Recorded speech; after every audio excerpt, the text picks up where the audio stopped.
Donnie and Dolly. The team is supported by ableauctions.ca. Closing your business? We can help. All of our guests today, including Craig Button, standing by, are brought to you by the Waddling Dog Pub, one of Victoria's historic watering holes. Welcomes you to come see why they are the talk of the peninsula. The Dog is the place to be for every Canucks or Whitecaps game, Lions games as well. A reminder, you can swing by their attached liquor store to pick up your Donnie and Dolly swag. There are countless reasons to come, sit, and stay at the Waddling Dog. Canucks lose to the Red Wings 6-1 last night. Here to talk about that and other NHL matters, TSN Scouting Director, as always on a Tuesday, Craig Button. How are you, sir? I am good, Donnie. I see Rick's wearing his Sitting Ducks yellow, which is what the Canucks were on Monday night. They were Sitting Ducks for the Detroit Red Wings. Ooh, that was a rough one. Ugly. What goes through your mind when you watch the Canucks these days, Craig, and what Rick Tocchet's doing with them?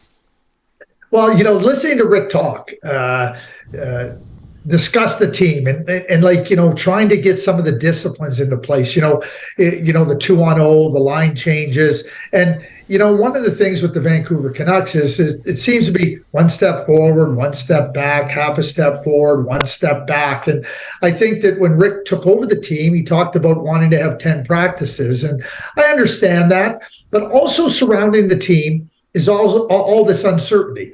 The players know they're being evaluated. They also know that come March 3rd, there could be a very different group of players in the dressing room for the Vancouver Canucks. And whether we accept that or not, that is a reality for the players. And the other reality is the Vancouver Canucks are not going anywhere this year with respect to playoffs or anything. Last year was very different as they were pushing to try to make a playoff spot. There was a lot of energy and the spirits were high.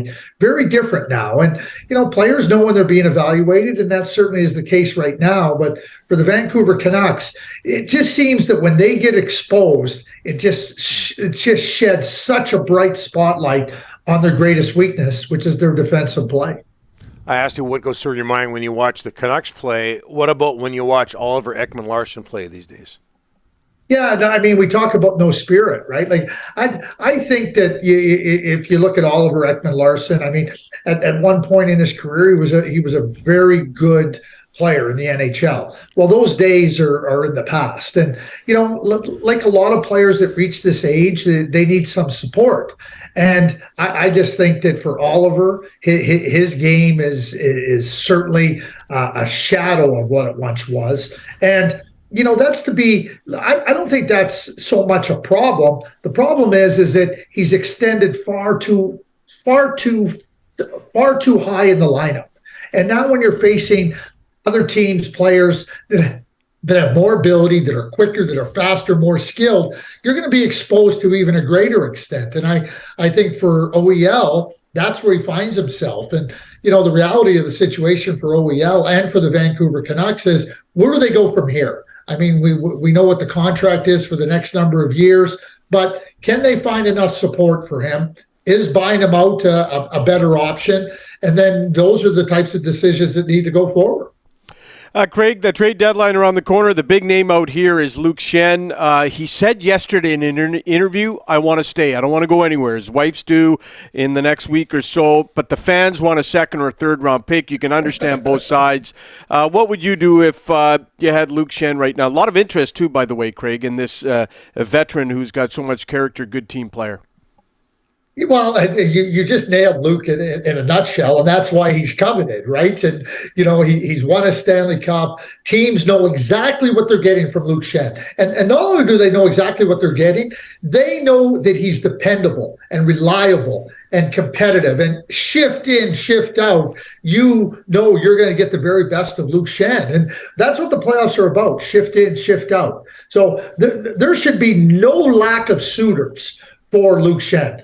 Understanding where he's at in his personal life, expecting a child, liking Vancouver and everything. And, it becomes interesting when a player wins a Stanley Cup and you start to go, okay, is that a check mark? I think Luke is a competitive player. I think he's a hungry player. I think it would be really dependent on what team was acquiring him. So knowing what Luke Schenn is, knowing that if I'm the Vancouver Canucks and that this player wants to stay here, but perhaps there's a really good return, Rick, and now you go and sit down with the player. Okay, does this place make any sense for you? Knowing that there's a good chance you could sign him after the season to come back to the Vancouver Canucks. That, to me, just invites that collaboration with the player. You know what? We understand that we can get something for you, but let's understand that a second, third-round draft pick is something 4 and 5 years down the road. And, yeah, it's nice and everything. I think that collaborating with the player in this regard should take precedent, because sending Luke Schenn to a place where he doesn't feel that there's a chance to win, or it's not a place that he fits, I don't think that helps you bring him back to Vancouver. Yeah, no. Listen, Jacob Chychrun, the Coyotes announced on Saturday, healthy scratch because of trade reasons, but no trade yet. Meanwhile, tons of speculation. Even somebody said that Brent Clark was going. The Kings had to call his agent and say, look, he's not involved in the trade. Are you okay with announcing it this early? And still here we are 4 days later, Craig, no trade.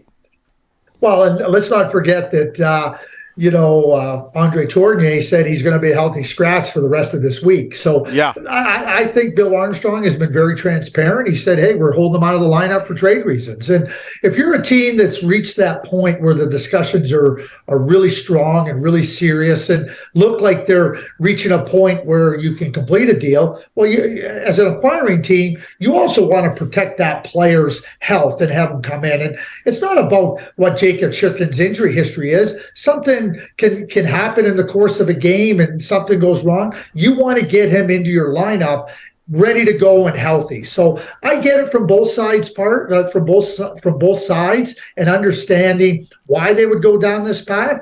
And I think for the Arizona Coyotes and Jacob Chychrun, what you want to do now is try to consummate a deal as soon as possible, because, having a player not playing who's desirous of playing, that's not helpful either.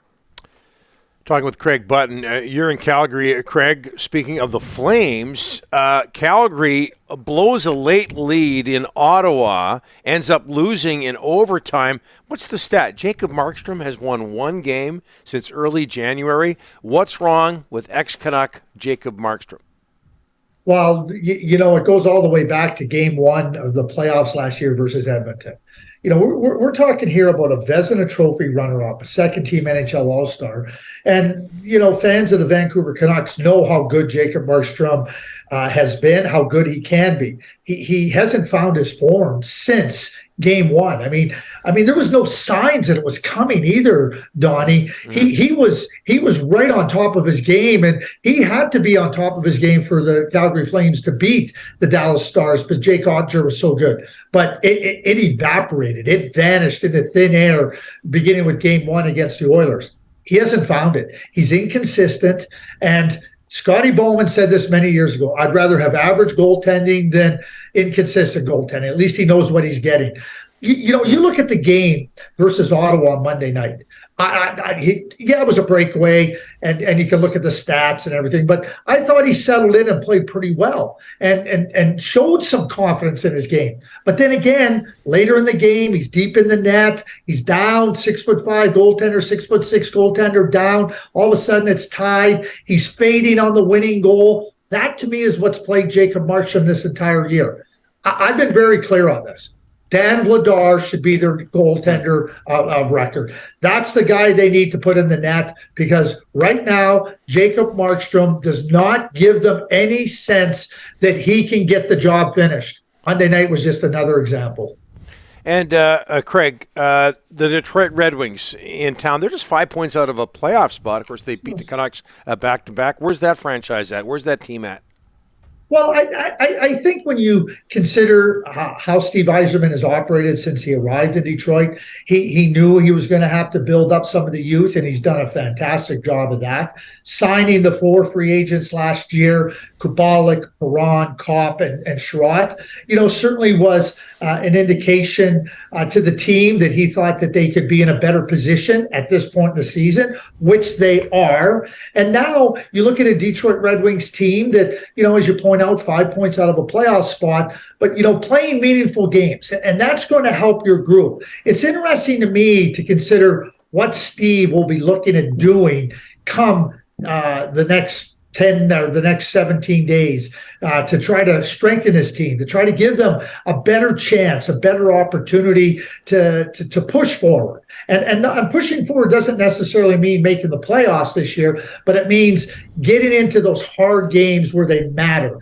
And all the disciplines that are required to be a good team have to come to the forefront. I think that's where Steve finds himself, and I think that's a good spot for the Detroit Red Wings organization to be in. We look at your shirt and the wall behind you, all salmon, clearly a tribute to the province of British Columbia. And we thank you so much for that, Craig. We'll talk to you next week. Chinook salmon, my favorite. Okay. Rick's a sockeye guy. We'll talk about that next week. Thanks, Craig. Appreciate it.